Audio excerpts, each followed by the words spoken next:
গণতান্ত্রিক সুশাসনের জন্য ইতিহাস থেকে শিক্ষা গ্রহণ ও তার চর্চা জরুরি বলে মন্তব্য করেছেন তথ্য ও সম্প্রচার মন্ত্রী জহিরুদ্দিন স্বপন। বর্তমান সরকার এ ধরনের চর্চায় থাকবে বলেও জানান তিনি।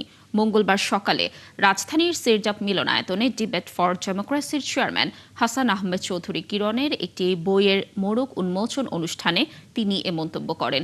মন্ত্রী বলেন, দশম থেকে দ্বাদশ জাতীয় সংসদ নির্বাচনকে দূরবীনের নিচে রেখে অধ্যয়ন করতে হবে। সেখান থেকে জানতে হবে ফ্যাসিবাদের উৎস কোথায় লুকিয়েছিল। এই অধ্যয়ন ফ্যাসিবাদের বিরুদ্ধে অ্যান্টিভাইরাস হিসেবে কাজ করবে বলেও দাবি করেন তথ্যমন্ত্রী।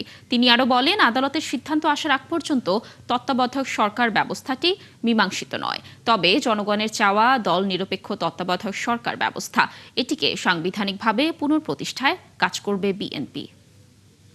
ইতিহাসের শিক্ষা গ্রহণ করা এবং তা চর্চা করার মধ্যেই সঠিক সুশাসনের গতি নির্ভর করে। ইতিহাসের শিক্ষা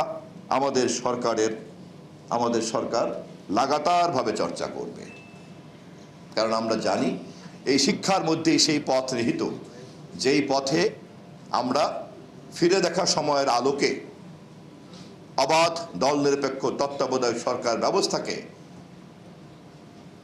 সাংবিধানিকভাবে পুনঃপ্রতিষ্ঠা করে দেশের অবাধ নির্বাচনের যে যাত্রা নতুন করে শুরু হয়েছে 12ই ফেব্রুয়ারি, তাকে অব্যাহত রাখব।